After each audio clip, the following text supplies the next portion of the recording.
I've gotten a little bit stuck in that one of the things I'm doing today in this tape build is that I'm going to be adding a little preamplifier to the tape head so that because right now I'm just running the tape head directly into an amplifier that's expecting a much higher voltage, and so it's like not really amplifying the signal very loud. So we need a preamplifier to sit in between the raw tape head, picking up the magnetic wiggles off the tape, and the amplifier that then is going to drive the speakers.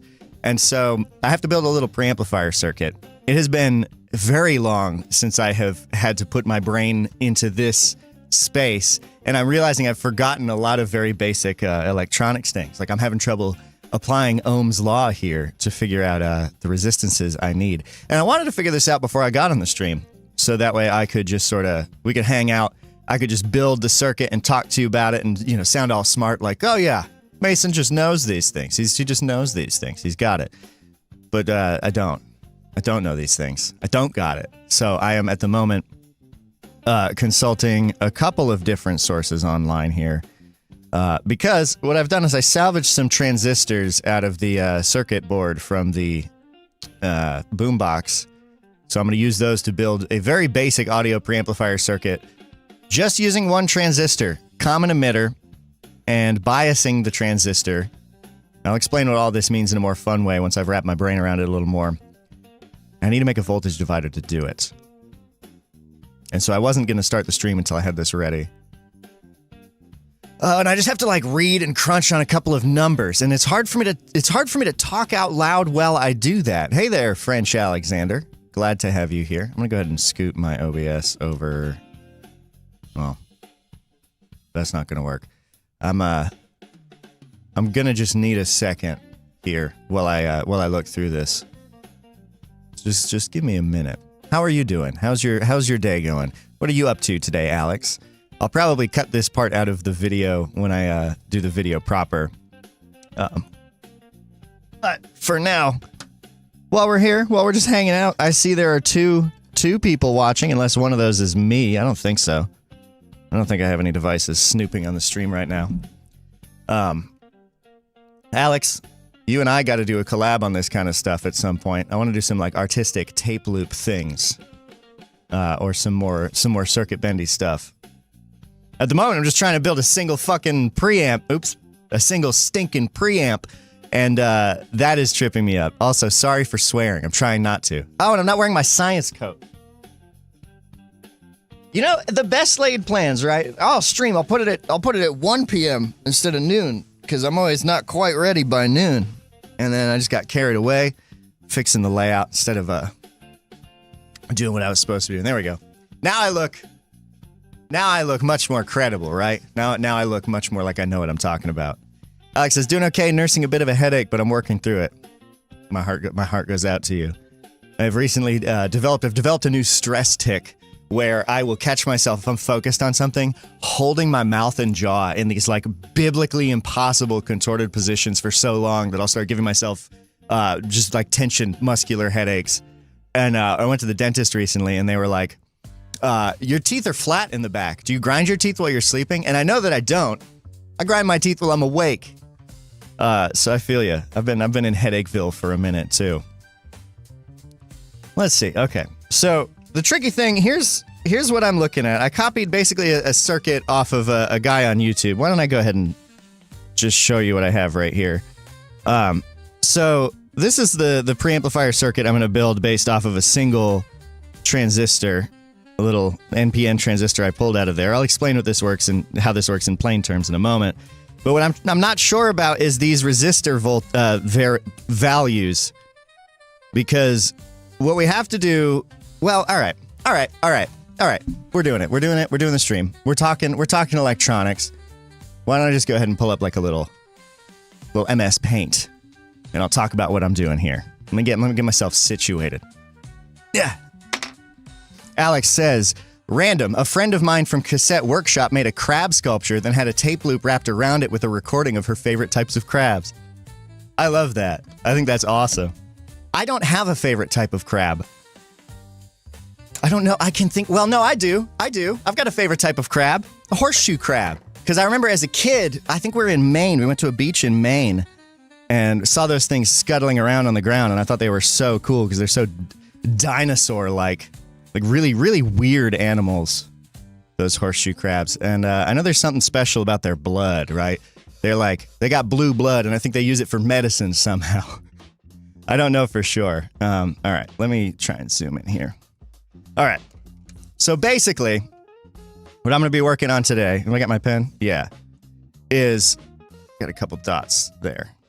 A preamplifier for the circuit. So we have the tape head, and that tape head, I'll just draw like over here. Here's our little tape head sensor, and it's got a little nubbin right there. And we've got our tape that goes by that has these magnetic wiggles embedded in it. And as those magnetic wiggles slide past the tape head, it produces, this is a very, I could have drawn this I can draw this in a little bit of a different way, because I don't really like how I've started things off with that. Basically, that's what it looks like. Grow up. You can grow up. You can grow up. I'm fine. This isn't funny looking. So the tape head, the magnetic tape slides past it, and the magnetic ripples embedded on that tape create small wiggles in the electric fields. Let me back up. The wiggles of the magnetic tape slide past the tape head, and they wiggle this tiny little piece embedded in here that is magnetic. Basically, in long story short, it creates a small changing wiggling voltage between its positive and negative terminals here. So the magnetic wiggles wiggle past here. It's basically a transformer, so there's a coil of wire in there, and as the magnetic waves go past it, it causes the electrons in that coil to wiggle back and forth a little bit, which creates a really minuscule wiggling voltage right here. And now if you just connected like a speaker to that minuscule wiggling voltage, that is not going to be enough power to move the speaker at all. Because the way that speakers work, I have that whole video on it, they have a coil inside of them that you feed a lot of signal to it. So we'd put a big signal into the inputs of the coil, which would then make the coil move forward and back. And that coil is attached to, the big cone of a speaker. And that makes sound waves because that pushes the air forward and back. You need a big old wiggle to make that happen. You need a lot of power to push a speaker back and forth. We can't get that straight out of the tape head, so we have to take that minuscule wiggle that we're getting off these wires and amplify it into a bigger wiggle and then drive the speakers with it. But there's other considerations you have to get into here, because driving the speaker coil, you need a lot of current. But when you're feeding amplifier stages, a lot of that works on voltage. And then we're going to talk about impedance, which is like how resistance changes based on a signal that is changing instead of a constant steady signal. And it all gets really confusing, and I'm not going to get all that deep into the weeds of it. We are going to build a part right here that sits between the tape head and our proper little black box amplifier I have that can drive speakers that we're just going to take for granted. Because we need to just take the minuscule voltage difference here, turn it into a medium voltage difference here, and then we'll drive the big speakers with the fancy amplifier out the end. So we're going to build this thing in the middle, and that's where the circuit comes into play. The basic idea of this circuit to amplify the signal is to use a single transistor. Transistors are really cool because you can kind of think of it like a flow gate. So the symbol that you would usually see for a transistor is this. Also, I don't like how thin this pen is. I got a thicker pen probably. What was I drawing with before that was nice? Just use the brush? Yeah, that's fine. Okay. So, the symbol... Oh, I've lost my face cam? Alright, hold on 1 second.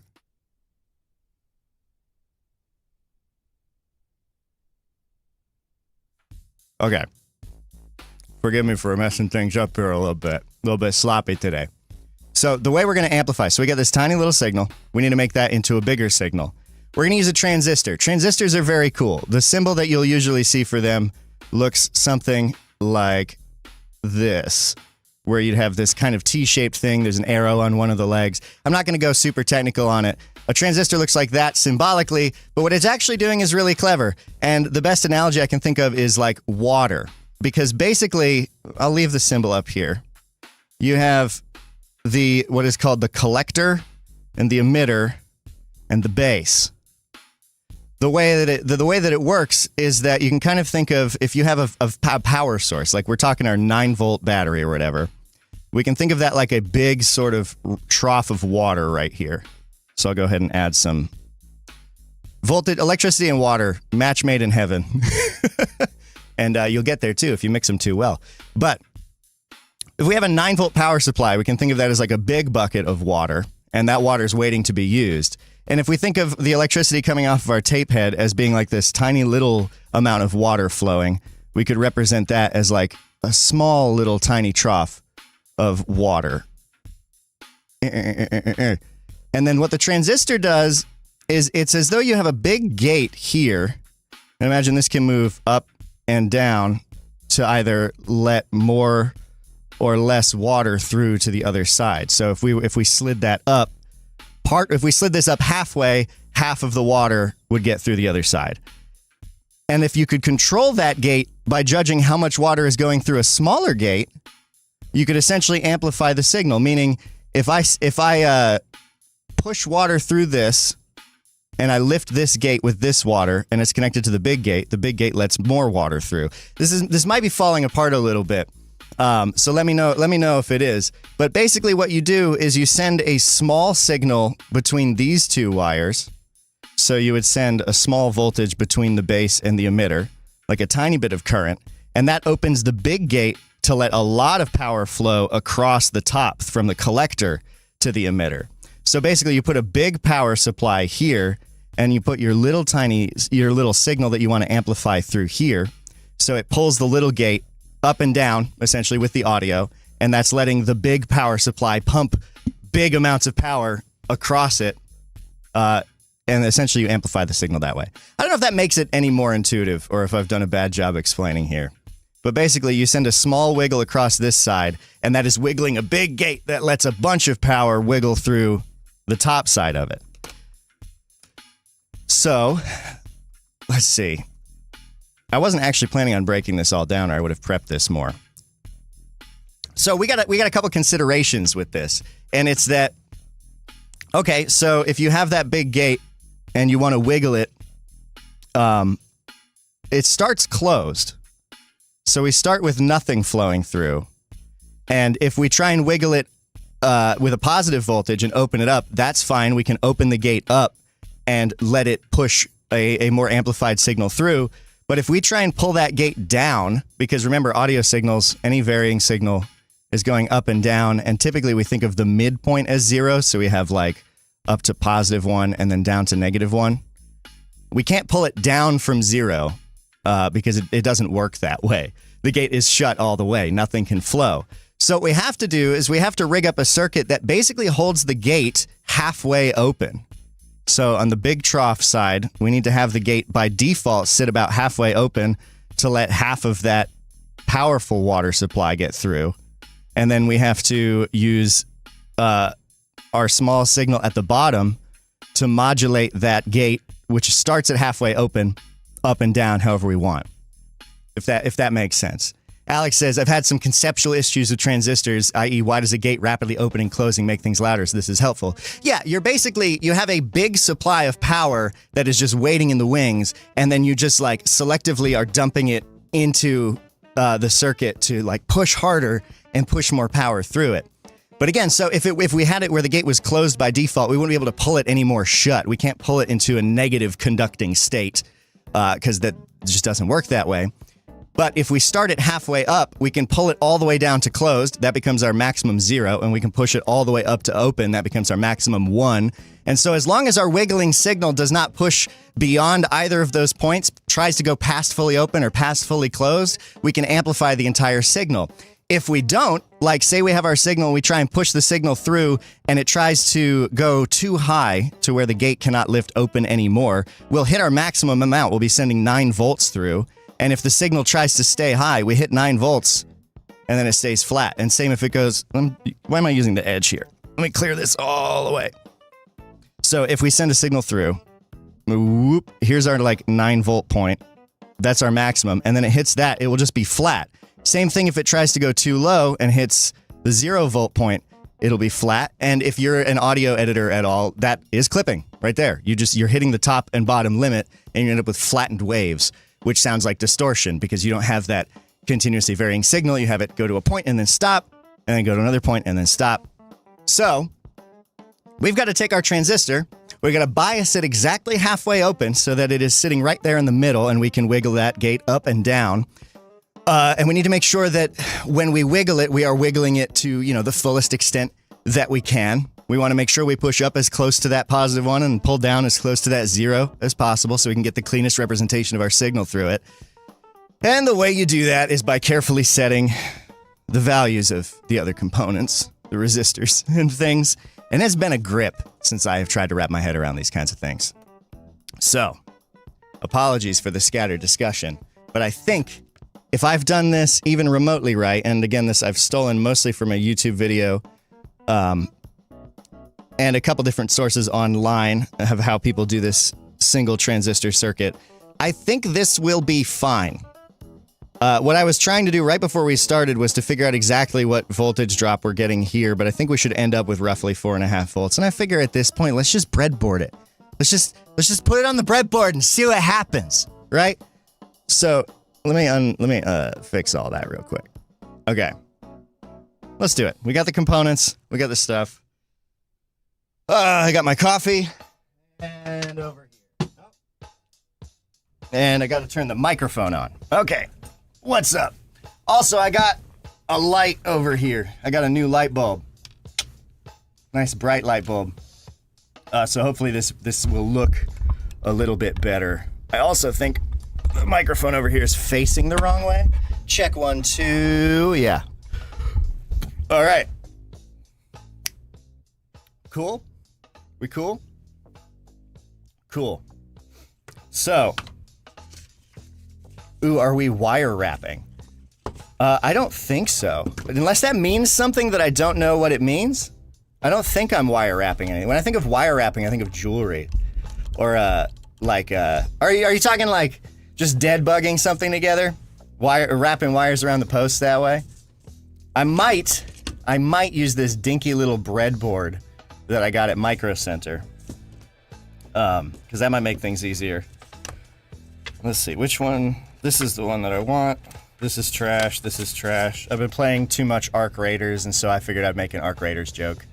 Because this very much, in that game, you find a radio, you recycle it, and you get speaker components or whatever. Look for that joke in the main video I end up making about this. So, since last stream, just to catch up on where we're at, we took apart the Goodwill boombox. We stripped out the tape deck mechanism.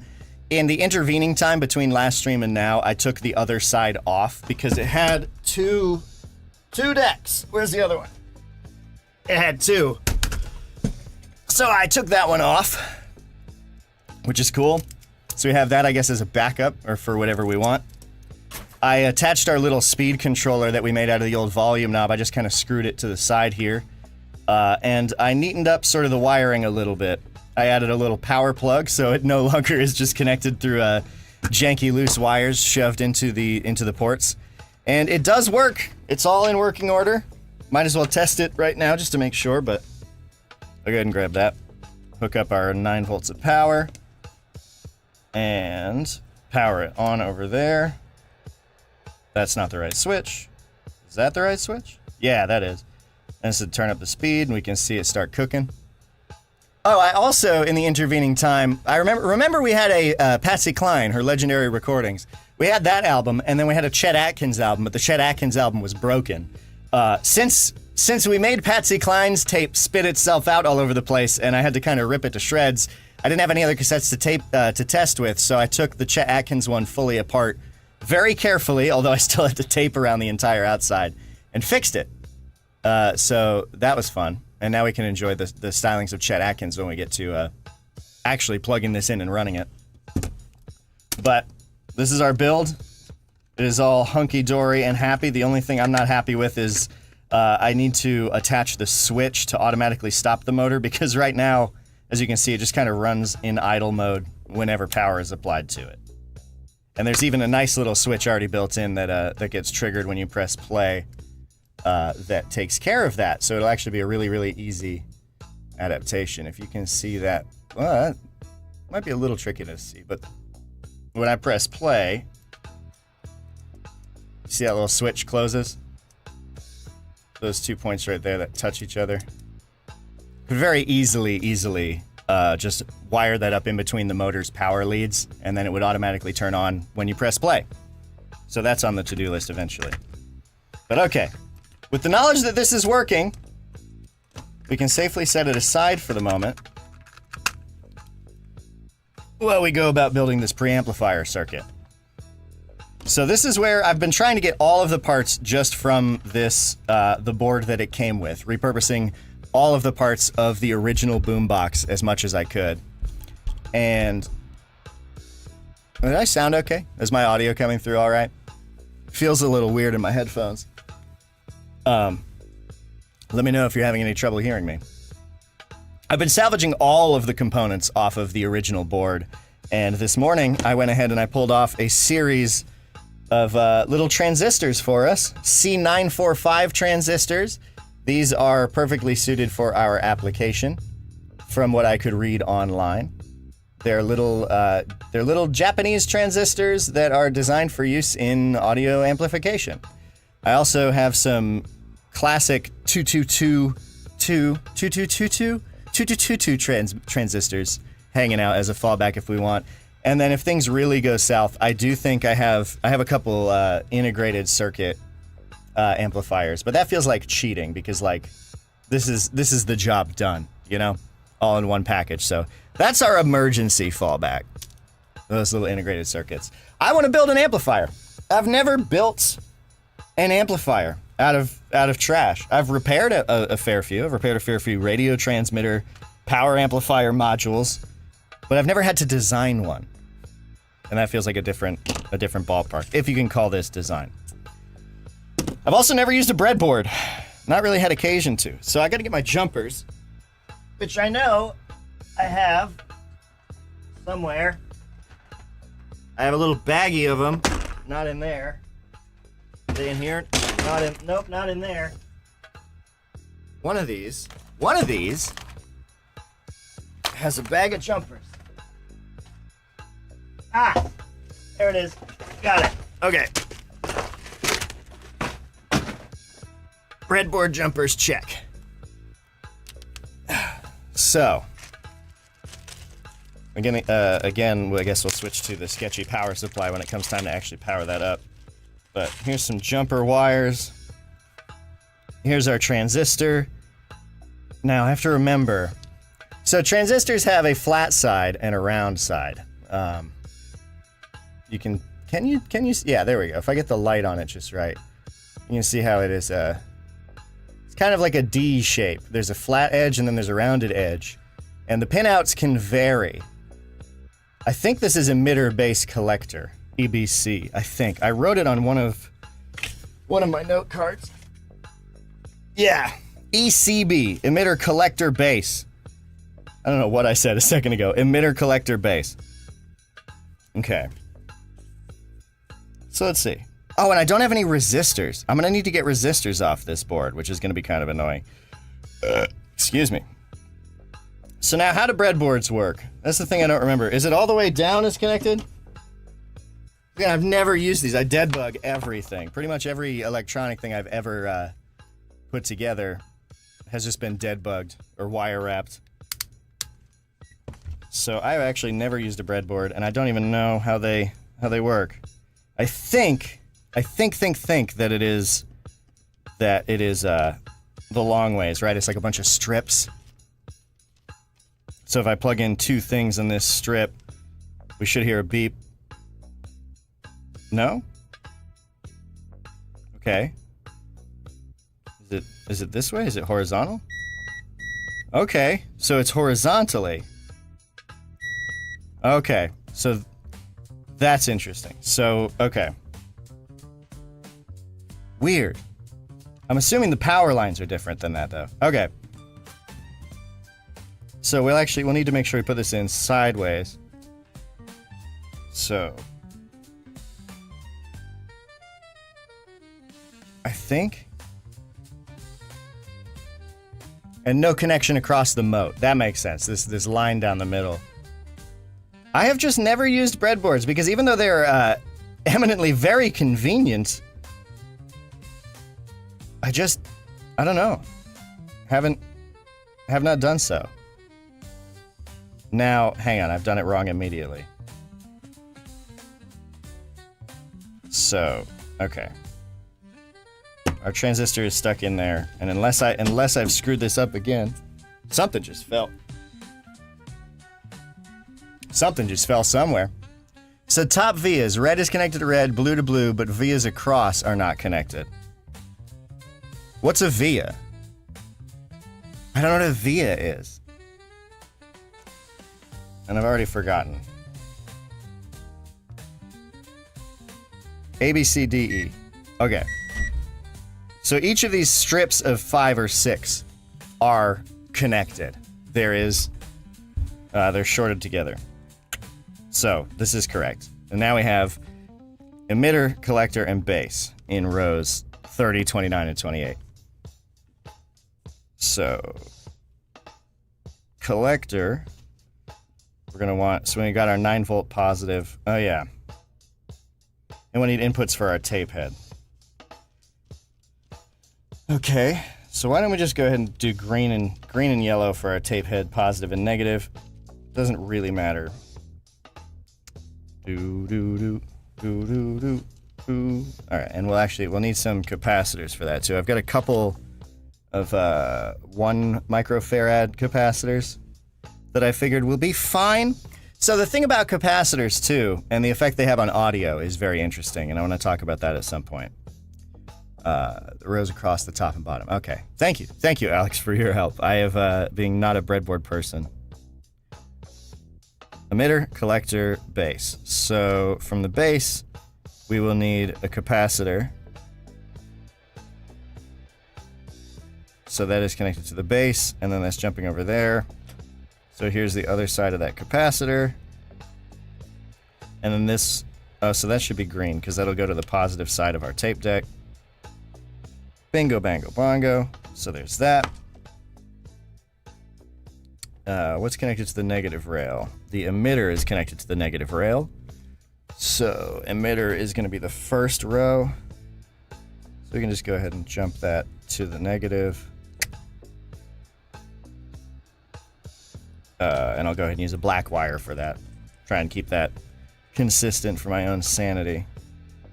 I don't feel like a breadboard is a very intuitive way to see a circuit. Because already I've stuck like 3 things down and they're just kind of vaguely there, you know? Like it's not as, when you dead bug something, I feel like it's a lot easier to have an intuitive sense of what you're looking at and how it all connects together. Maybe I can get the camera down a little closer to help as well. Doesn't help me because it's certainly more in the way. Maybe I can get that like that.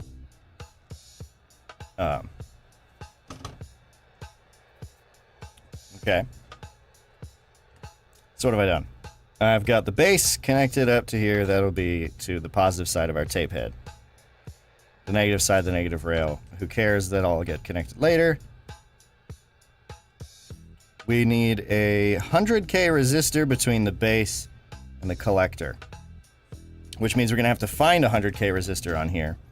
I have my resistor cheat sheet on the back of this light bulb. You're not going to be able to read it, but if you look at the camera, you can see I have that there. So just a second, because I don't remember. Okay. So we'll want brown, black, I don't know what a 100K resistor looks like. Good Lord. Alex says it absolutely isn't. I have trouble looking at schematics because I'm so used to breadboards. Really? See, that's interesting. I don't feel like that will ever look intuitive to me the same way that even like a printed circuit, I feel like it's easier to debug than something on a breadboard. Okay. I want resistors. I don't like color codes. I don't know how to read them. So why don't I just go ahead and pin a couple out. See if any of it is just what we need, really obviously, right here. What is that? 98K? Are you kidding? Perfect. Is that right? So, okay, what is that? Brown, black, yellow, bronze, brown, black, yellow, bronze. So brown 1, black 0, yellow is 4, and then bronze, that's the tolerance. So actually yellow would be 10K. Yeah, okay. That's 100. That's a 100K resistor right there.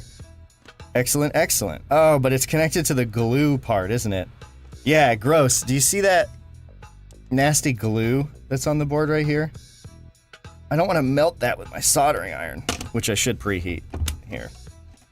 So I guess I'll try and scrape that off with a screwdriver.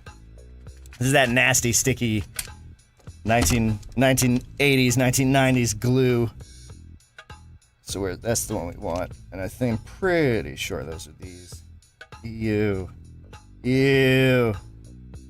See that? Can you see that? You see how gross that is? Or is it too far away? This shit is gnarly. This is the stuff I'm talking about. These like flakes of gnarly glue.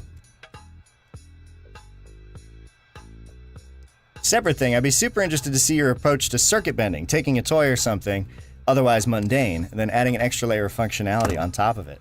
Yeah, I haven't done much bending per se. I've done a lot of take something that is trash and try and make something out of it. Has been my MO. Well, that's grody. Taking a wire brush to that was kind of a bad idea. I'm going to be inhaling all these melted glue and plastic fumes in a moment. Let me just go ahead and wipe that on the trash can. Well, I guess just see what happens. I'll just take this fan out. Put that somewhere that will blow the odor away from me. And let's just hope for the best. And heat this up. Get my solder sucker in here. This is so gross, dude. This board is nasty. This is our 100 ohm resistor, or 100,000 ohm resistor, that I'm not even sure if it's the right value, but I think, because I'm doubting every choice I make here as I'm doing it. So like I'll do the math, and then I'll forget if I'm accounting for everything, and then not be sure. But the worst thing that's gonna happen is that we fry some components. And like, are we really worried about that? No. That's kind of what we're here to do. We're here to fry components. Now maybe is one of these... Let's see if I can get you a good angle on this, because that'd be cool. If I can slide this down close enough to where it actually comes into focus. Oh, shit. Oh, God. I forgot the cable for this camera is wrapped around all my other stuff. Oh, no. Okay. Let's see just how close we can get it.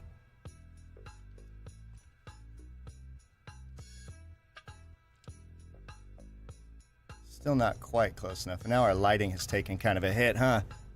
All right. We'll just back it up a little. I'll get that loop out of the way. All right. So where's the thing? The thing that we want is hanging out right here amidst all this nasty crap. I believe that's the resistor that we want right here. Oh, I was off by one, wasn't I?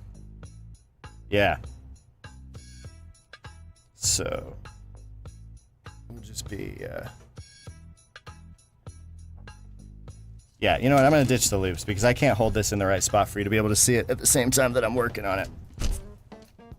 So, give me a second here while we go ahead and do some soldering. Some desoldering. Also, I'm really trying to figure out how to do this whole streaming thing.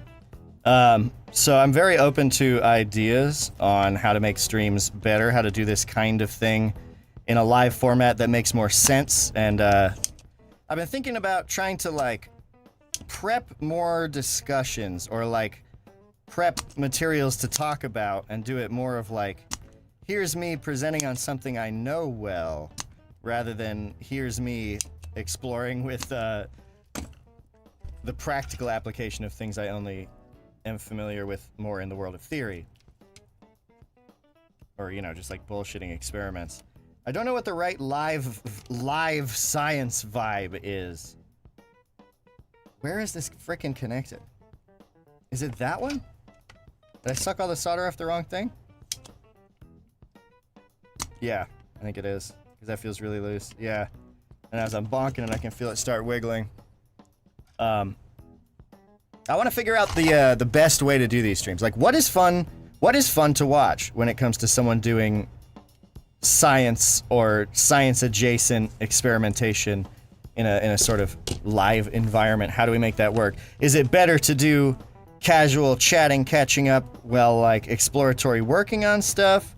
Is it better to do, like, learning shit at the same time? Or would it be better to, you know, show up for a stream and be like, oh, cool, it's like a TV show, and that it's all not exactly practiced, because the whole thing about being live is the live element, but you know what I mean, like more polished. This also would appear to be an 80-something kilo ohm resistor. What do we get here? 76, 77. That's close enough, I think. So that can be our 100K resistor back to the breadboard between base and collector. And again, ECB, I'm just gonna write that on here so I don't forget, because that is different than normal. This transistor being pinned ECB, that is the Japanese and I think elsewhere standard. I don't know enough about that kind of thing to tell you that. Alex says, vintage speak and spells are notoriously fun for bending. Oh yeah, I bet. I've also seen Furbies, radios, toy keyboards, etc. I want to bend those cheap cameras that they've been selling on Amazon. I've seen a couple people make videos where they're like, I shot this whole thing on a $20 camera from Amazon. I feel like those have probably some potential for bending the digital visual processing part. So, between the collector and the base, so that'll have to be between the middle and the right, which I'll do on the back side here. Oh, I can't even get that. I don't think I can bend the leads of this thing close together enough to fit. You see how far apart they are? So I gotta figure out how to get the, gotta figure out how to get that to fit. Maybe if I'm really just aggressive with it. But this is also our only resistor, so I don't want to be too aggressive. Okay. Okay, maybe that'll do it. Yeah, dude, I hate breadboards. This sucks. How are you supposed to do this? Is my breadboard just too tiny? This is miserable. How am I supposed to fit this fucking thing? Oops. How am I supposed to fit this stupid thing in here? Oh, well. I don't know if that's electrically good. You know what? Forget the breadboard. This is a bad idea. I'm just gonna dead bug it. We're just gonna dead bug this thing and hope for the best. I find that to be much easier to deal with, personally. Alex, I find a mix of exploratory working in the weeds, learning stuff, maybe a little bit of polish, but not too much, so I find what you're doing to be great. Thank you. I don't feel like I have enough prepared to talk about, is my problem. So. Alright. From the base, we need a path to our tape head that has this capacitor in between it. I'm gonna go ahead and just solder that right to there. True bug style. So the base is the rightmost pin.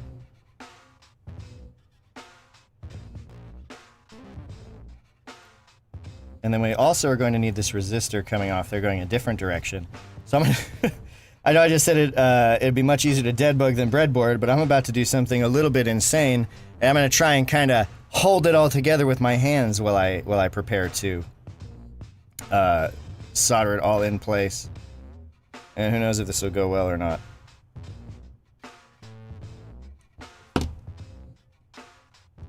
Alright. Mellow helping hands here. Come on. So we get our transistor. Hold that in place. Nice and steady. And then to the base on the right, we will affix this capacitor. These are... Gotta make sure the polarity is right. So we want to attach the positive side.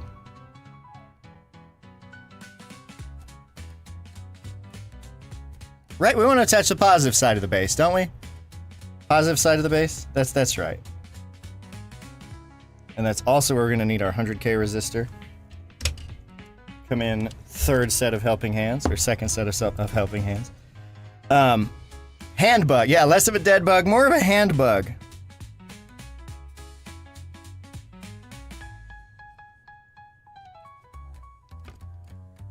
And you know what I'm going to do? I'm going to go ahead and bend the base pin way out to the side, just like that.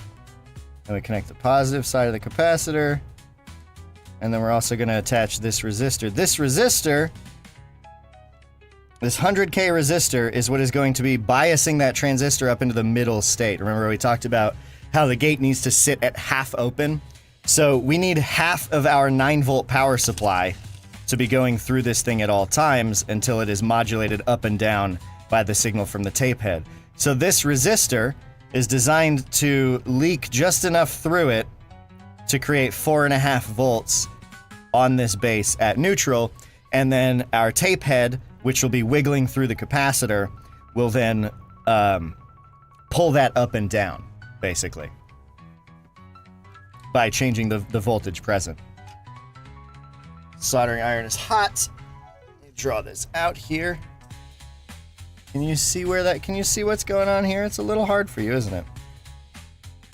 I need something contrasty. Like a dark piece of paper. Here we go. Here's like a sheath from the cassette. So I can put that under there so you can kind of see that stupid little triangular joint right here that I'm going to put together. I also love dead bugs from an artistic standpoint, because they're always a fun, it's always fun to have a circuit that is just kind of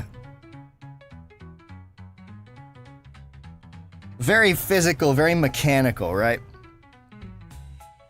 I think that's a fine joint. Fine enough joint. Let's see. Yeah. Everybody's happy. All right, the bug lives. The bug is starting to take shape. Here's the beginning of our dead bug circuit in all of its glory. I need to get the light into a better place, don't I? The beginning of the bug. This is going to become our audio preamplifier circuit. All right.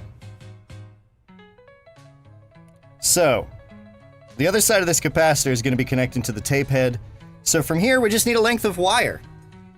Why don't I go ahead and just use one of these jumpers, because I don't think I'm ever going to use them for anything else. I'm going to be kicking myself for this for some reason later, just because I said that. So we'll try and get it situated. This is beeping. Sorry for leaving you out of focus there. I think I need a smaller camera that can get closer.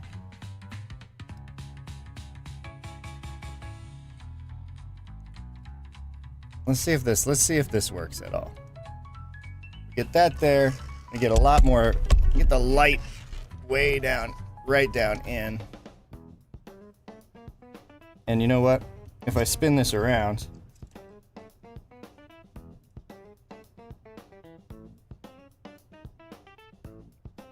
flip that around. Oh yeah, now we're cooking with gas. Now y'all can really see what's up. How's that? That's nice. Nice stuff. My face light's a little bad, but whatever. Now we're cooking. Because it's also something I'm noticing from trying to do this streaming. I'm sorry if it's too meta to talk about streaming while doing this, but get out of here, it's my channel. Something that's tricky about streaming is This is not a kind of work I'm used to doing while anyone else watches, you know? The soldering stuff is the kind of shameful activity that one ought to engage in alone, where no one can see you, where no one can judge you. Soldering is not something you should do in front of other people. It is shameful, and you should feel shame while doing it. So, forgive me for not being super good at doing it in front of you. Look at that. You see that? You see that joint? See how quick and easy that was? Hell yeah. All right. We got our connector for the tape head. That's the tape head input. Sick nasty. Hell yeah. What's next? All right, what else connects to the base? Nothing. We need a on the collector. C in the middle, according to our notes. On this middle pin, we're gonna need another capacitor for the output. I'll explain that after too. And then we need a 10K resistor to connect up to our 9-volt supply. So I'm gonna, oops, I didn't realize I nudged it out of frame there. I feel ashamed watching this, the soldering. Yes, as you should. This should get delisted by YouTube. What do we got? You might like the work of Peter Blasser. I feel like I've heard that name. Paper circuits, fun concepts, and synth design. The board for one was based on maps of Baltimore and a town in Germany. Oh, I love that. Okay, yeah, I'll have to check that out. Yo, Alex, you should DM that to me in Discord. Because I absolutely want to check that out. Also love paper circuits. All right, so on the collector, ECB, collector C, in the middle pin, we need to attach this capacitor. This is our output capacitor. And we need to have the, should be the negative side attached to there. I believe, yeah. I think. So, and I hope I'm not getting that wrong, because that'll be super freaking annoying. I also can't remember off the top of my head why capacitors are polar. Because if we're using it for AC coupling, I don't know what it is about them, because I thought the idea of a capacitor, similar to a battery, is that it stores energy, but it does so by having two thin layers that can charge up. And those thin layers, it's like two thin pieces of film, and they're rolled up so they're really close but not touching. So essentially, you load it up with charge, and like the magnetic and negative sides of the film are pulling on each other hard enough to keep the charge trapped in there, but it can't get through, and then you can release it by, you know, shorting it out or connecting it in some other way to a circuit, and so a capacitor can store and release energy that way. But additionally, another job a capacitor can do in an AC circuit is act as a filter, because it's sort of, you can think of it as something that fills up with and then dispenses limited amounts of charge, and it takes time for it to fill up and dispense the charge, and so any signal that is going too slow will fill it up, and it will not conduct because it will be filled, and then it will dump it back out. So I think in that way capacitors limit low frequencies. Is that right? I think so. We'll get more into that later when we're at the computer. I'm pretty sure that's how it is, because capacitors limit high frequencies, or inductors limit high frequencies because they are resistant to changes. So a low frequency moves through an inductor, and this is all going to just be meaningless. You know what the thing is that I struggle with this kind of streaming?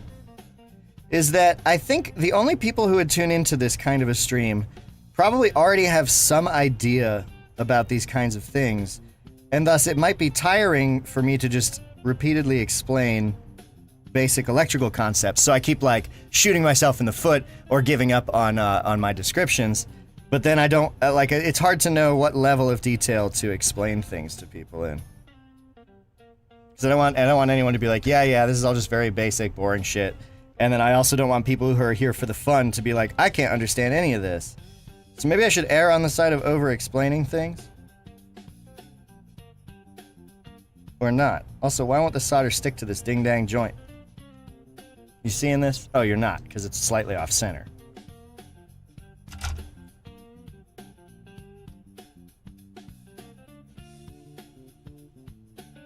Trying to get these two to be friends. Struggling with it. Come on. Melt some solder on there.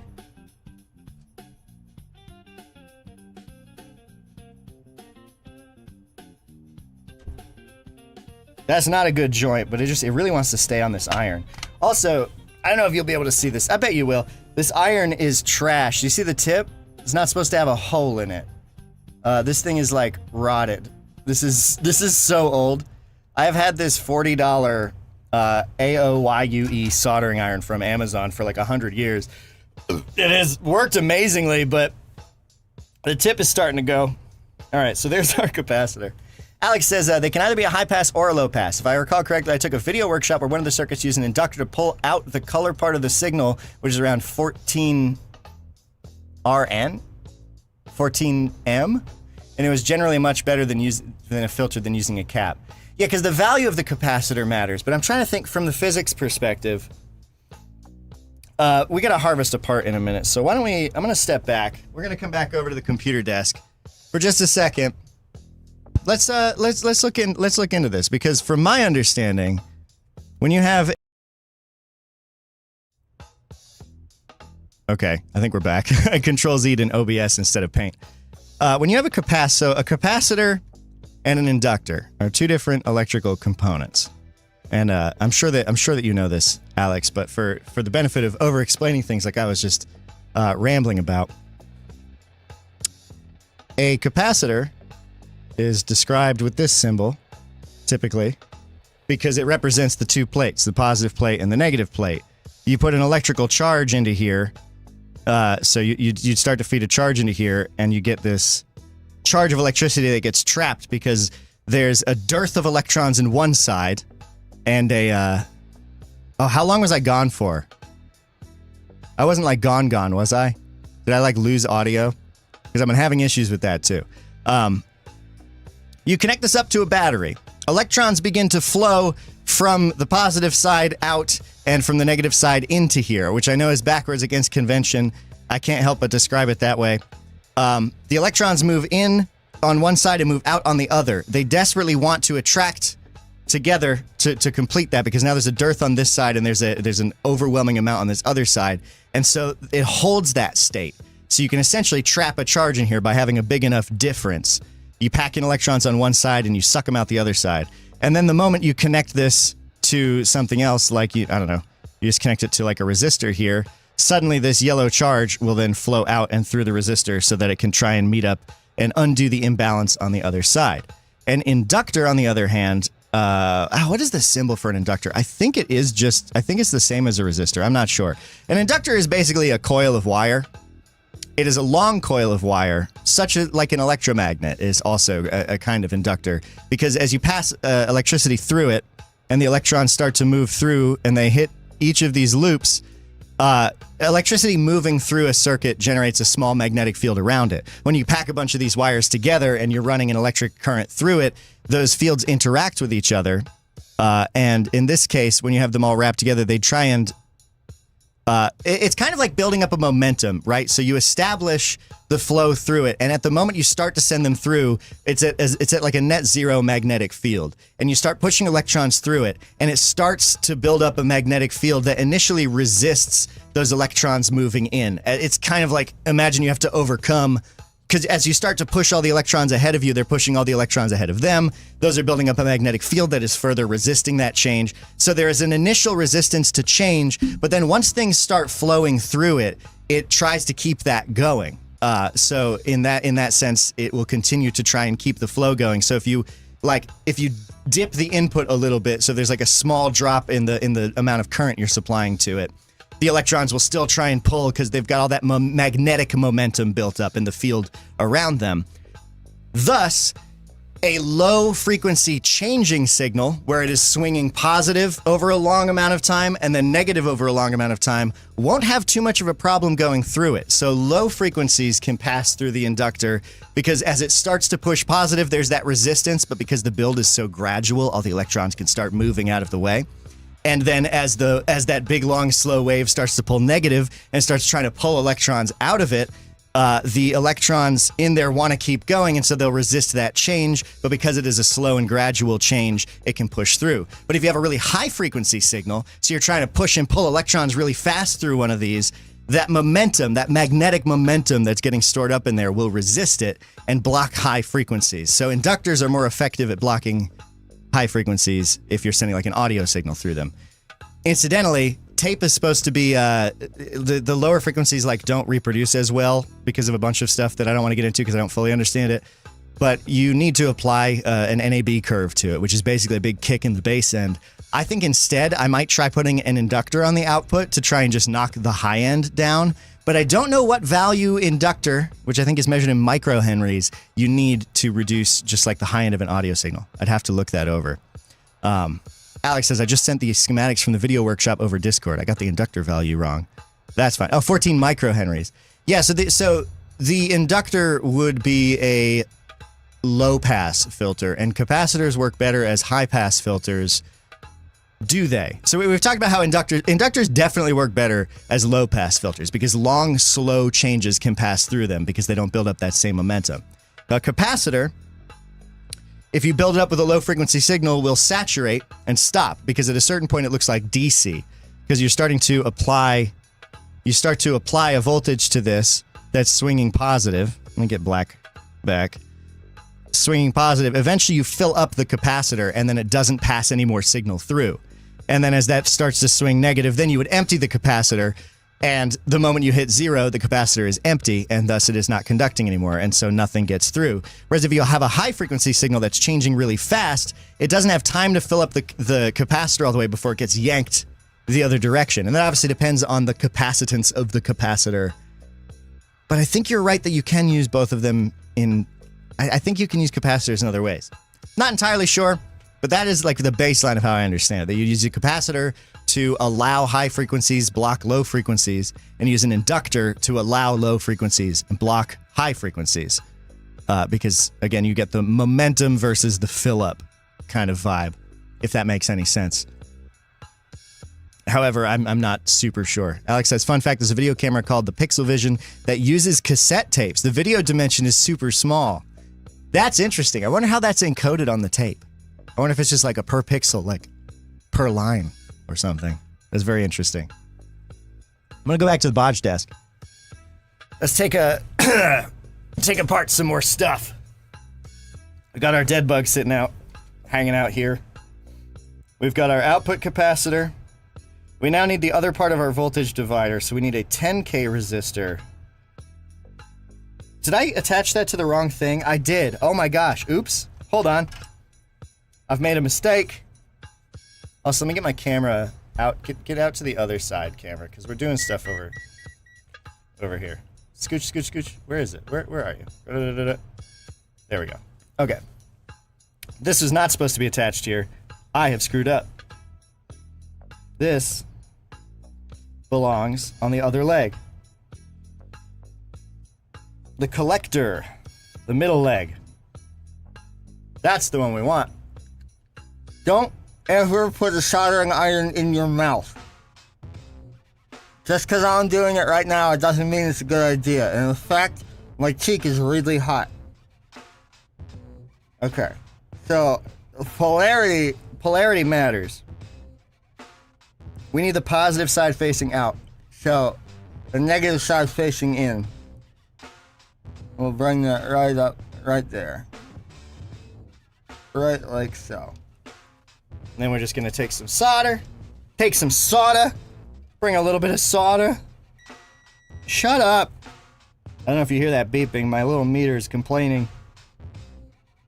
You're wasting my battery. I'm dying out here. You'll be fine. Bang bong. Alright. So, that's that. That's what we wanted. I'm gonna just twist that. Just mush it out of the way a little bit. That's gonna be our output. I'm gonna take a moment to shape this a little bit. So, let's see. The other side of this is connecting up to our voltage divider, so that's gonna go up, and that can go over here. because this is the input to our tape. So, apologies if I'm getting that out of the frame. Let me just flip these loops out of the way. So, okay. We've got, this will be connecting up to our voltage divider. This will actually be our output.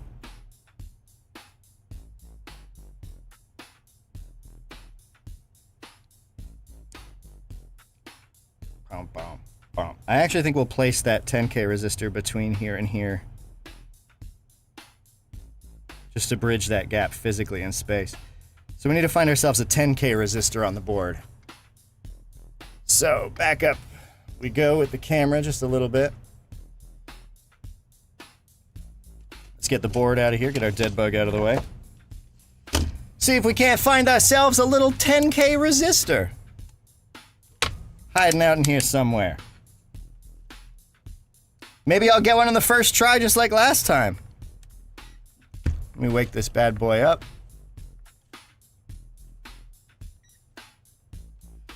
Bum, bum, bum, bum, bum, bum, bum. All right, what are you? Oh, excuse me. Got to put it in auto ranging mode. That's another 80K, 100K. How's about you? Up over here in the corner. 134K. What do we need? 10K.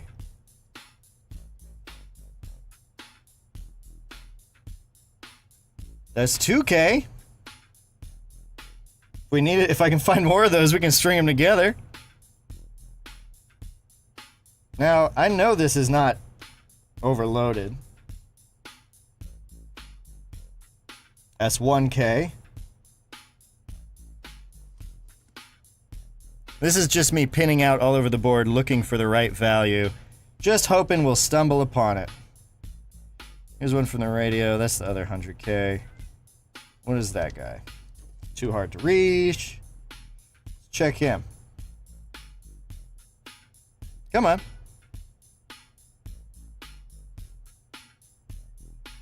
Hey, there we go. 9.86. That'll do it. There we go. There's our 10K resistor right there. Hiding out right on the side.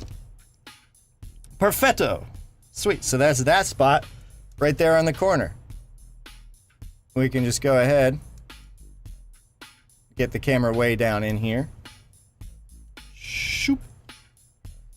All right. Which one is it? Which one is it? This guy right here. Boom, boom, boom. Boom, boom, boom, boom.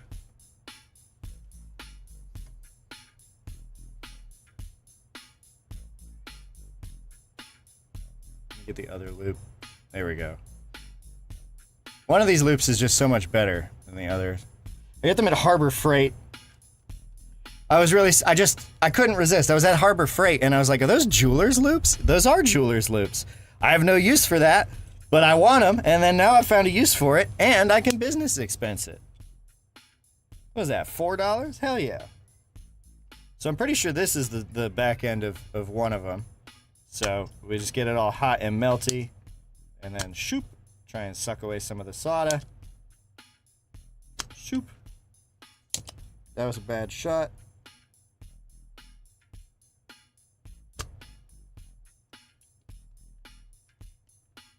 There's really not that much solder there.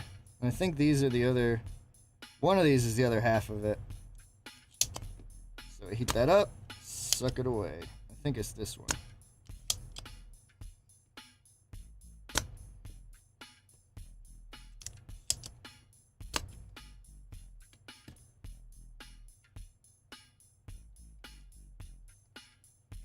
So if I was right,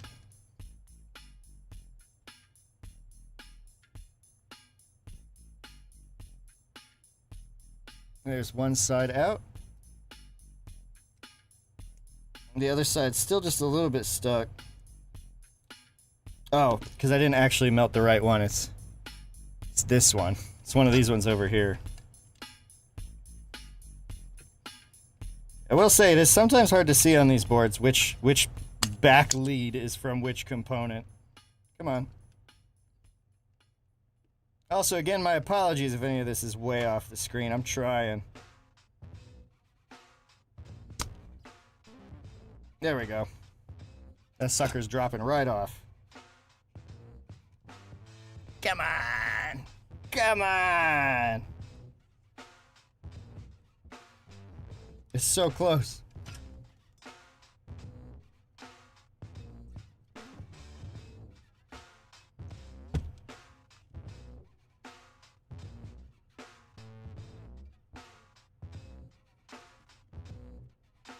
Wiggle, wiggle, wiggle. All right. I got it to drop off. It was slightly out of frame. There it is. There's our guy. That's our boy. That's our boy. All right. Give a little bit more juice to the other microphone. It's a little bit quiet, isn't it? My drawings are not very good, are they? All right. Let me get a little bit more gain on the other microphone over there. Just beep it up just a little bit. Because I think it was just a little too quiet. Yeah, that's a bit better. All right. That's our resistor. And now back to the dead bug. Get our schematic up in the corner there.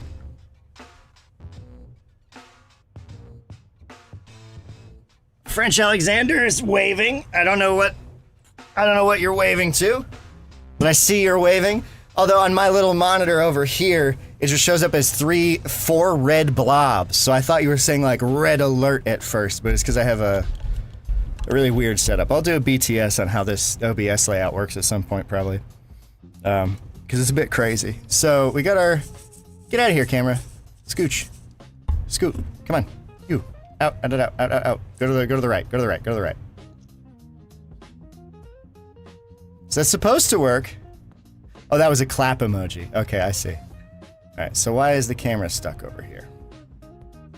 Well, fine. I'll put our schematic over here.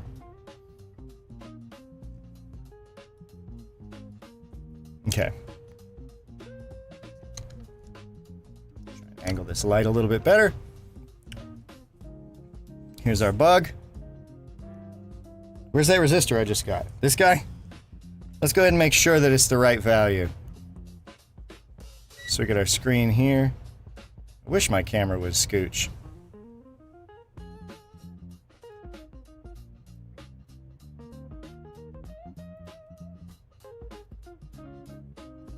There we go. Okay. Let's just very quickly make sure that the resistor that we just pulled out is in fact the right one, because, you know, we just pinned it out on the board. Sometimes there can be extenuating components. My camera moved back the moment after I moved it. That's fine. That's about 10K. You see that over there? Well, if the dig dang camera wasn't in the way, you would. But it's about 10K. Let me clear that out. I made a real mess of my desk here today. Get the camera a little bit of a better spot for you. All right. So this resistor, we're going to go ahead and use it to bridge the gap. Because this 10K resistor goes between the 9-volt input and the collector and the other resistor that forms the voltage divider and the output. So I need this to sit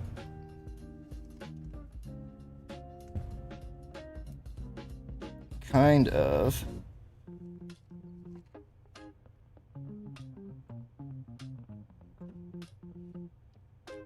like this. Start using all of my brain power to position this stupid hand.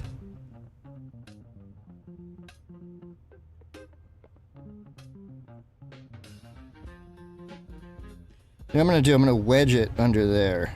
Ah! It shot out! Okay, hang on, we got this. We got this. Here, can you see what's happening? Here, that'll give you a more fun view. I'm gonna grab the resistor in this hand. I'm gonna hook it under the bottom. And then we need to wrap it around up to here.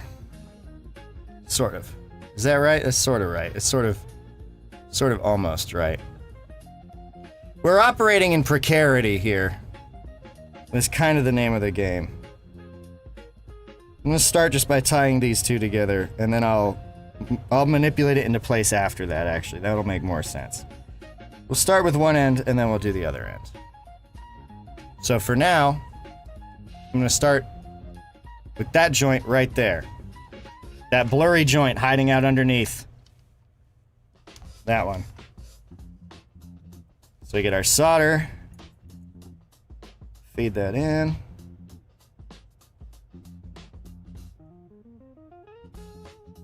And I have done something extremely stupid in not accounting for the fact that the only thing holding the capacitor in place was also the solder. So now I'm gonna have to get this other hand involved, and without ripping it apart, get this close enough to do like a little three-way, just like that.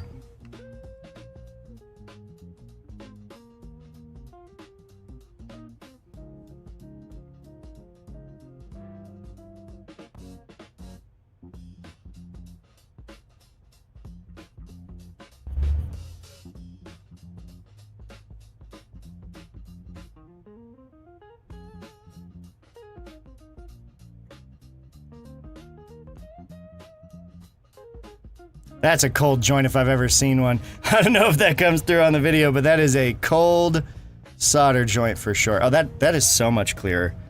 I gotta clean the other loop, I guess. That is a really bad solder joint, but it is extant.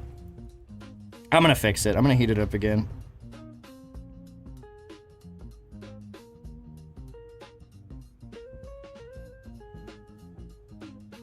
I mean, that's fine, right? That'll be fine. That should be fine. See if I wiggle it all holds together. That's all we care about.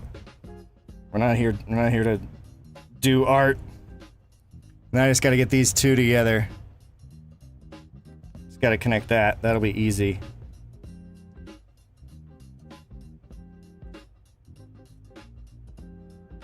I'm just giving them a little twist, so that way I don't even have to sweat it. Be real easy peasy. Let me just nip in here and get these wet. Excellent. Okay. Amplifier underway. So, let's see. We got our base. This is our collector. This is our positive output off this side of the capacitor. Let me go ahead and get that out of the way. Art doesn't have to be elegant, that's right. Alright, so that's our output. That's the capacitor, that's that capacitor right there. That's the output. The emitter here just gets tied to ground. Just gets tied to ground. So also the negative of the tape head and the negative of the battery. Go ahead and solder a black jumper to it.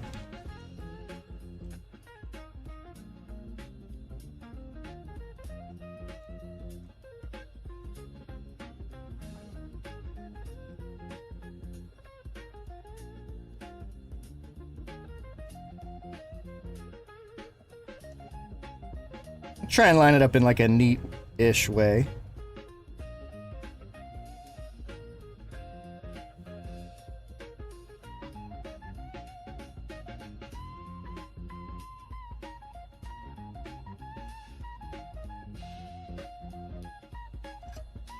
All right.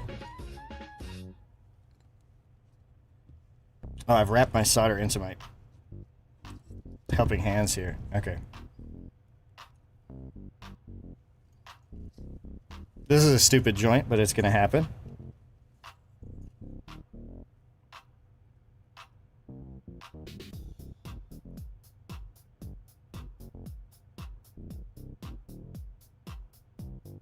Again, soldering is something that one should do shamefully on their own where no one else can see them, so I do apologize for soldering live on public television. Okay. So that's our ground. Good bug so far. All right. What's left to connect? We got the other end of that 10K resistor And that's just got to go to 9 volts. So we'll go ahead and stick a positive jumper on that. And then I guess this is an amplifier. I guess this is gonna be a little preamp stage. It kind of feels crazy that this would be right, but I mean, we'll see. So I'll grab our transistor again, and then we're gonna get to the point of testing this thing a lot quicker than I anticipated. How long has it been? Oh, it's like an hour and 20 minutes. Okay, so we're almost out of time. That's okay. So this is just going to end up going to our 9-volt supply. Oh, that's way off camera. Sorry. Hang on. We'll get it nice and centered for you. And again, the only thing happening here is that I want this red jumper to be connected to the positive input of the 9-volt power supply. So we're just gonna tie this shit all together.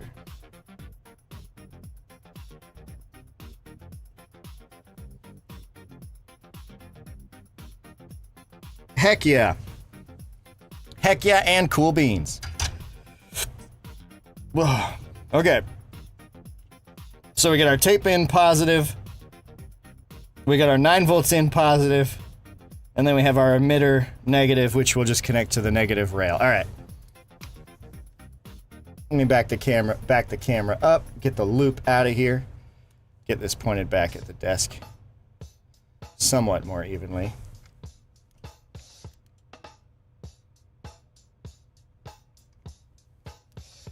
Right, okay. So here's our dead bug in all of its dead bug glory. Get you a nice view of it. We have our single transistor. That's going to be the amplifier. We've got the biasing resistor here tied to the base through a capacitor, which is through which the signal from the tape head will pass to yank the gate up and down to allow the stronger current to flow from this red wire through the collector and across the emitter. And so here and here, you can't see that. So here and here are going to be our output points. So actually, I should add output. Yeah, I should add output jumps to this, actually. Otherwise, it's going to be really annoying to use. So, all right.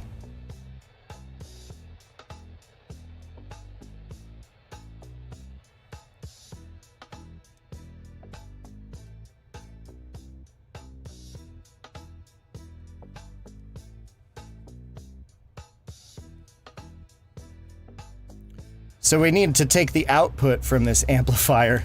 Yes, this is an amplifier, I guess. Fingers crossed, at least, that it's an amplifier. So we need output leads. So again, I'll grab just another black jumper. We're gonna end up sticking that here. So I'll need to grab both of these things.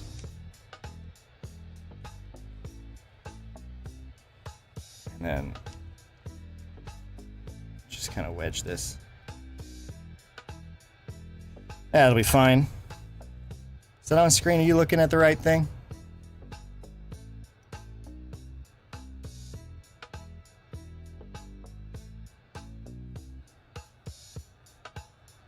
Where's my solder? There it is. All right. Oh, it did not want to stay. There was a lot of tension that this was under that I did not realize. Here. Just wrap all these together like that. This should be good. Then we just feed some solder in.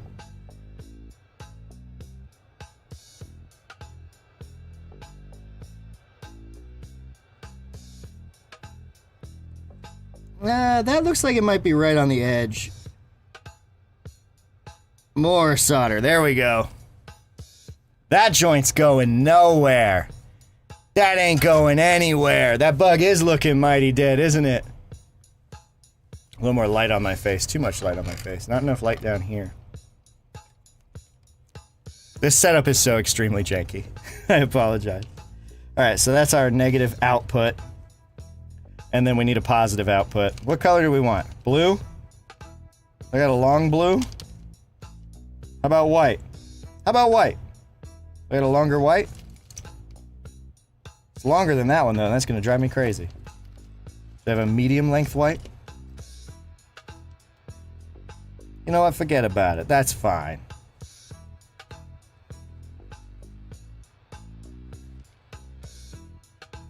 Then we just need to connect that to the capacitor.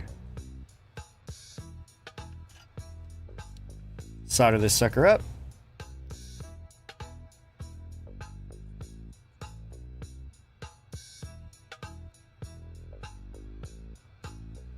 Boom. This bug is mighty dead. I don't... I'm sorry, Alex. You said blue. The stream delay is killing me. You know what? Just for you. Just for you.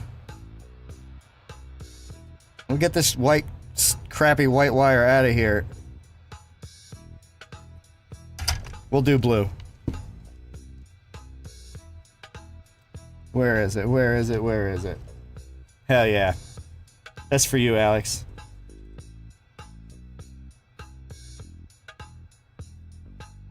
Blue's a good choice.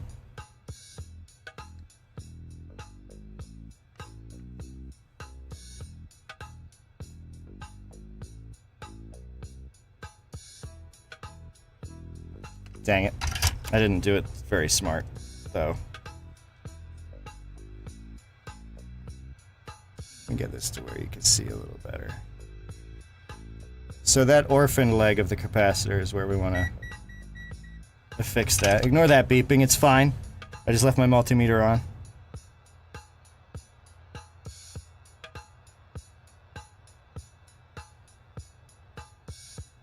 All right. Boom. Okay. Okay. Blue is 9 volts in. No, wait, sorry. Let me get my head on straight. Red is okay. So red is our 9 volt input. Yellow is our tape positive. Black is our ground for everything, all the way through to the output. Blue is our amplified output. So, cool. I'm gonna make this a 2D bug. Hell yeah. So honestly, not a bad job in making a circuit that kind of looks like the circuit. In some ways, right? Not perfectly, but it's kind of fun.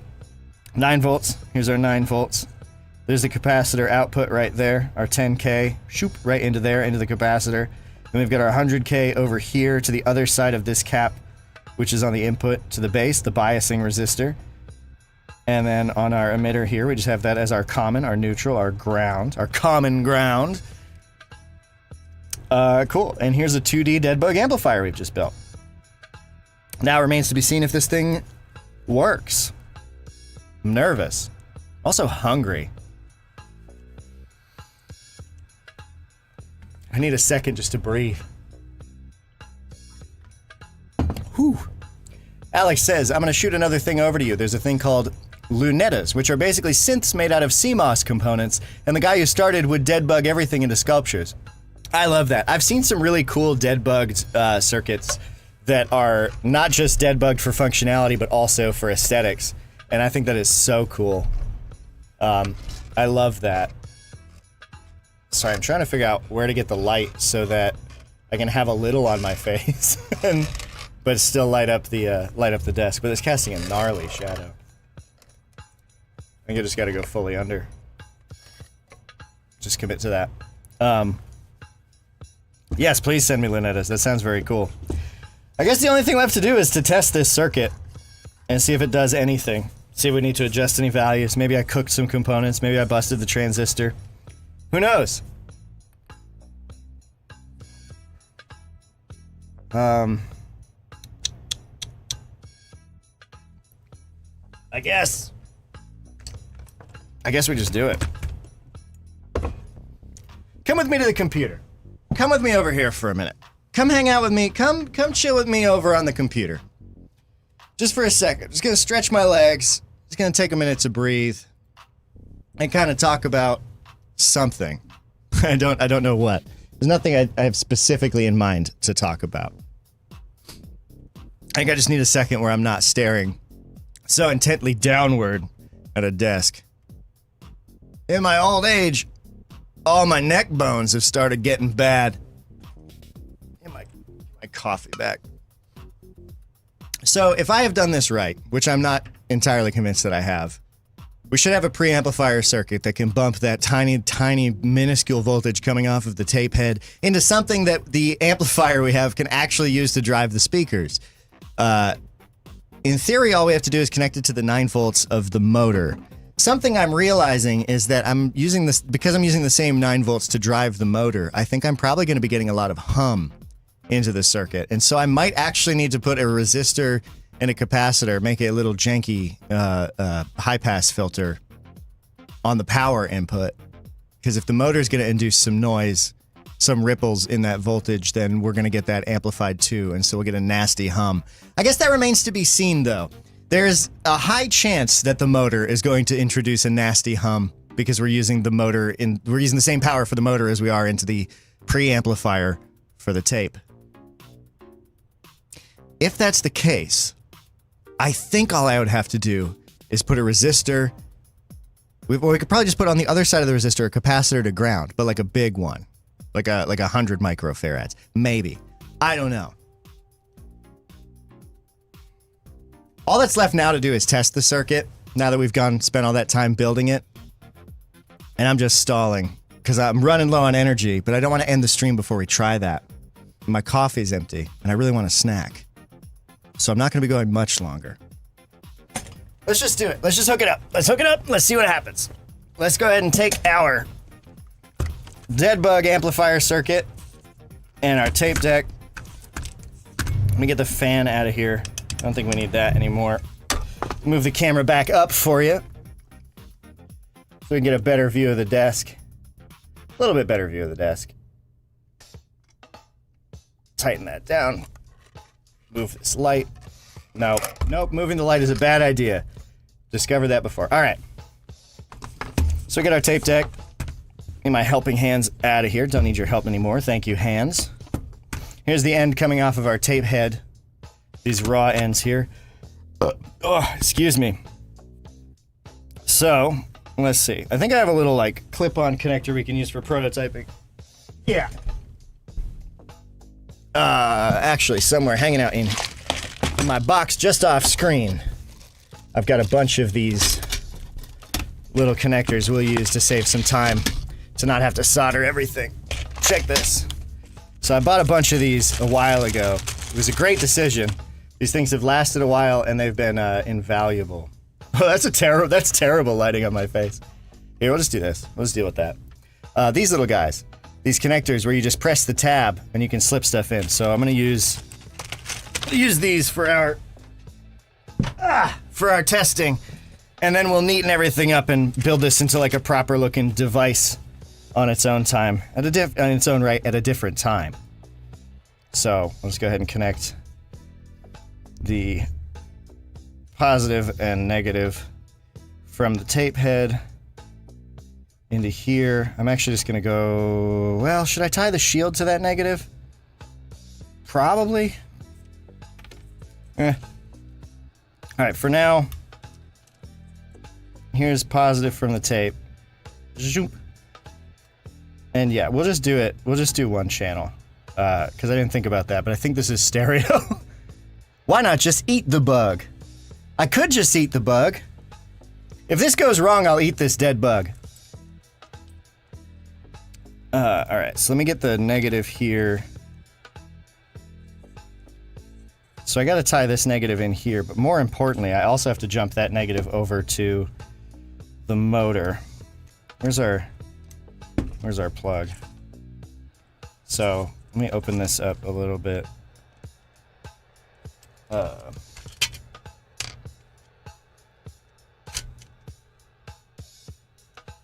So, now we're tying the negative, all the negatives together, the tape negative and the battery negative.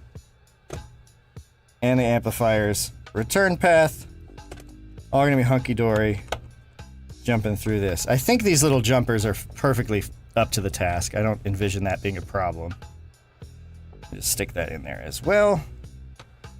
So there we go for that. And then we have the 9-volt input for the amplifier is going to come off of the power as well. I'm sorry this is not the most photogenic part of this. Do I have a longer... Do I really not have more long jumpers? All right, well, let's just... All right. Let's just know that this yellow is actually black. This yellow is not yellow. This is not a yellow wire. It's a black wire. It's a ground wire. I'm gonna stick that in over here next to the other yellow wire. I'm gonna get mixed up and this is gonna be my undoing. All right. Let's take this. Jam this into here with its compatriot to get our 9 volts input. I don't know if you can see, it's probably hard to see exactly what I'm working on. It is the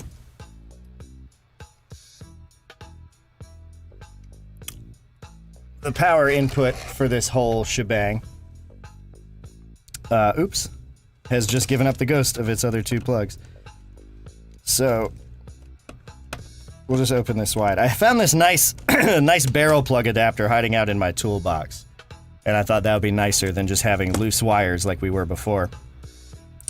So this is actually the ground that we want to send to this side. And then ground on this motor is perplexingly red.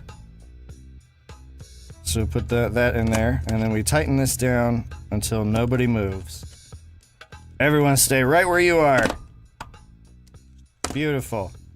And we're going to open up the other side, the positive side of this 9-volt supply input. And into that, we're going to add this jumper for the 9 volts to the amplifier. And then this wire for the 9 volts to the motor. And then we're going to tighten that down until nobody moves.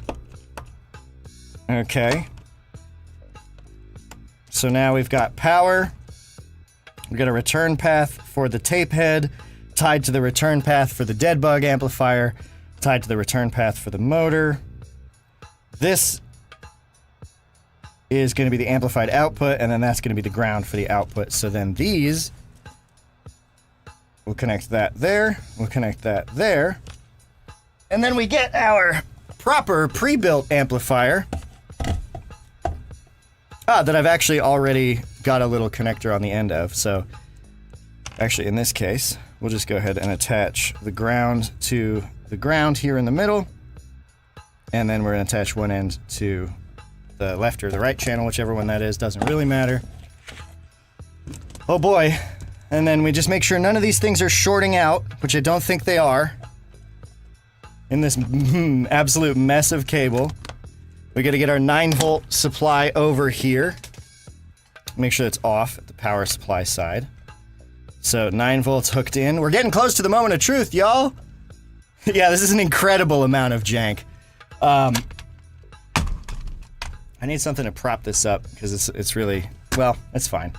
Okay, we got our speed controller that we wired up. We've got our dead bug amplifier hanging out up here, which is this circuit. We'll just go ahead and stick that right there with it for a nice pretty picture.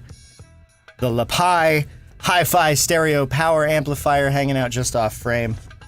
Let me try and get this a little bit nicer. I don't know why it's so dark. It's so bright in real life. It is like unbearably bright in real life at this desk, and it is so dim on the camera. It's infuriating. I gotta get a better camera. Okay, and we need power for the amplifier. Yoink, which I have hanging out of the wall. It's 12 volts to the amplifier. Listen, nobody said this was a good idea. Okay. And now, we need our speaker so we can actually hear it. Right? Now, I don't know which channel I connected it to. So, I'm just going to connect it to the positive of the left and the negative of the right. And assume that that's going to be fine. I can't imagine that the content of this tape will cause any problem with that. All right. So, speaker on top of the... Let's back this up. Here's what we're working with. Let me get this framed up nice. so I can actually get you a good shot as we go into testing this proper. All right, I think that's good. That look all right? We've got our little preamplifier circuit that we built today hanging out right there. We've got our second amplifier, the actual speaker driver, hanging out right here. This is going to be actually powering this little speaker because driving a speaker is a completely different game than preamplifying a tiny signal. Hopefully our little preamplifier will actually get it up to a usable level and not just pop the moment we apply power. I'll put the tape in play mode so we'll hear whatever happens. First, I'm going to power up the amplifier. It is time in 3. Let me make sure we get nice lighting on everything. Let me try and point that camera down a little bit. Okay, powering on the amplifier. That's the tape amp. It's on. Nothing's exploded yet.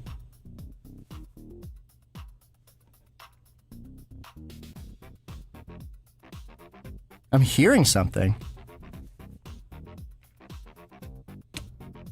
I'm hearing hiss. I'm hearing hiss through that amplifier. That's good. Okay, and I think it's up all the way, so I'm actually going to turn it down a little. Because I don't know how much gain we're giving it. I didn't even look at the specs of this transistor. Okay, and we're going to add the 9 volts and the cassette. Oh, I'm going to pause the music. Got to come back over here, and I'm going to pause the music really fast so that we can get the full effect. All right, music is paused. It is time to see if our jank preamplifier actually works. Powering up the preamplifier in 3, 2, 1. Okay. The tape is moving.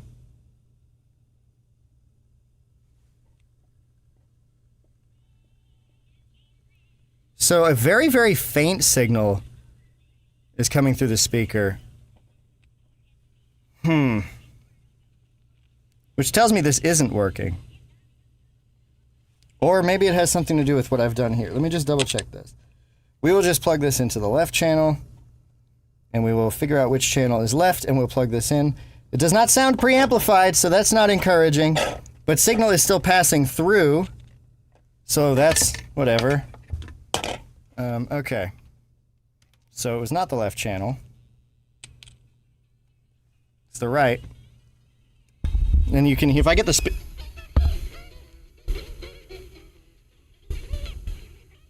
you can kind of hear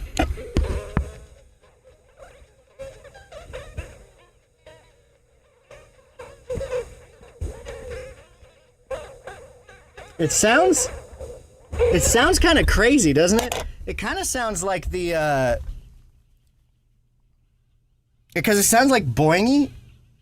It sounds like the tape motor is being modulated. Oh, this tape is just not flowing evenly. You can see it on the screen. Look, do you see the, see how this is stuttering? Every now and then?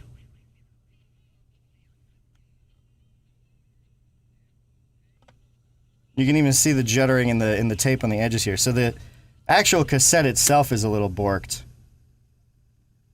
Probably because this is the one that I took apart and stuck back together. Yeah, it sounds very wobbly. I think that is a function of the cassette being busted. The thing I'm more upset about, though, is that our preamplifier doesn't seem to be doing anything. I wonder where we've gone wrong. We're definitely listening through it. Nothing I can tell is shorted over here.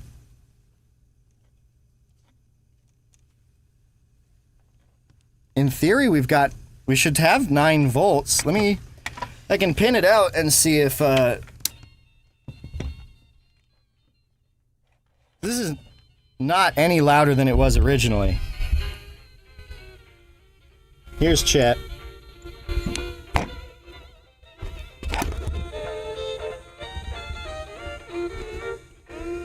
This is me holding the speaker right up against the microphone.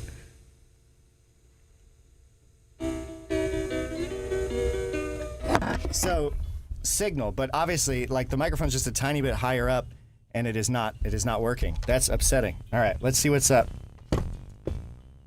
Let's see why this is happening. Whoa, what is that? There is a weird high-pitched oscillation that just went through. I don't know if that came through on stream. Did you hear that? It was like, it was like something charging up. I don't know if that was just like a weird glitch that I heard, but if you heard that on stream too, let me know, because what the hell was that? Well, let's just see. All right, let's see. Let's put this in DC voltage mode. Get this right there so you can see it.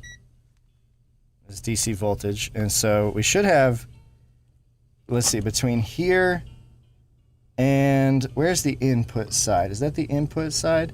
So between here and here we should have about 4.5 volts.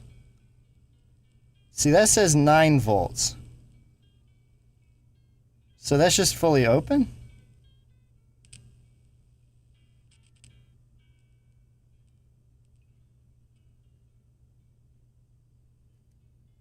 I'm very confused. I don't know what's wrong with this.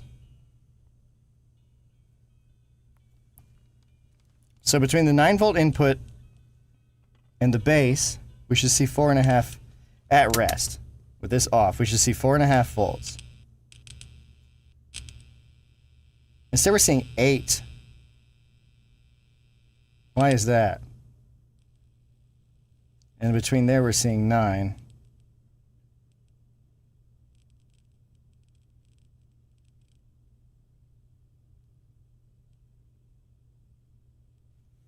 We're seeing 9 from the power supply, right? Yeah, we're seeing 9.24 off the power supply. And then we get, yeah, 9 volts across this entire thing. At the base. Oh, my camera's in the way of it. I super thought you could see that. I'm sorry. I don't know why it's not getting out of the way. Maybe because something over here moved. Get out, scooch. Come on. Come on, camera. Come on, camera. Come on. Come on, stupid thing. Okay.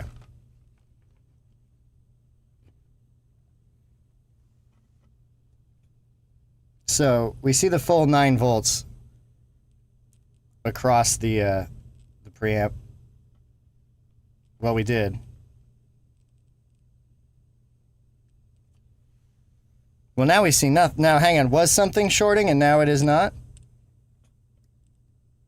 No. There's our 9 volts.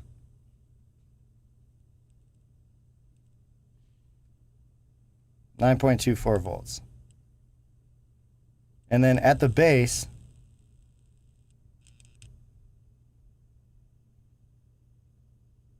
okay, so there's 8.6 volts. What's the scoop with that? Or I'm sorry, this is the base. Why are we seeing 9.2 volts there? Did I put the wrong resistor in? Did I put the resistors in the wrong spot? Did I solder to the wrong... Let's see what we're looking at. If I measure resistance between here and here.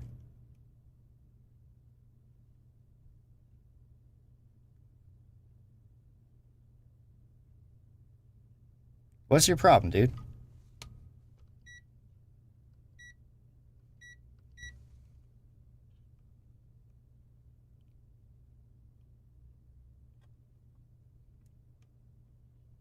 I do not understand why I can't get a clean reading off this. Okay.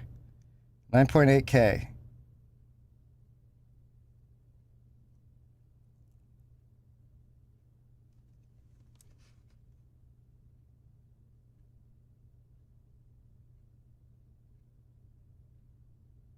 That's right, to the output. So this should be about 100K.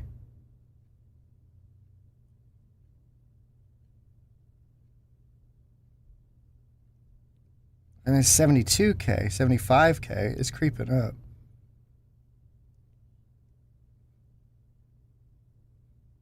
Why is it creeping up? Am I charging a capacitor? I'm probably charging a capacitor somehow, but I can't be. Because I'm just going across this short little distance, unless one of these is already charged or something. Are the capacitors too big? They're 1 microfarad capacitors. They shouldn't be... And again, the fucking camera went in the way of the monitor here. I don't know why. I don't know why it's so sensitive about anything on the left side, but it won't go back. Here's the screen that you were missing, even though it's in shadow. That's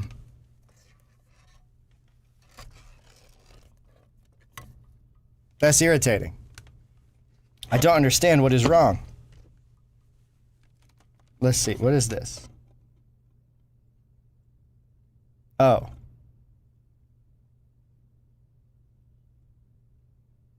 Well, hang on. Did that just come disconnected? Do we just not have a ground for it?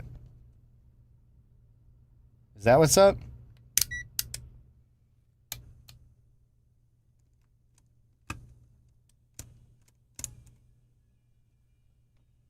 No. Now it's all back on. We had our 9 volts.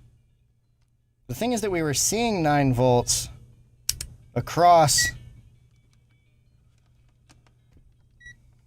Let me see if I can get this back. So we don't want to see 9 volts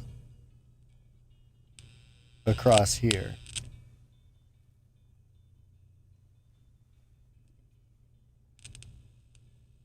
And yet we do.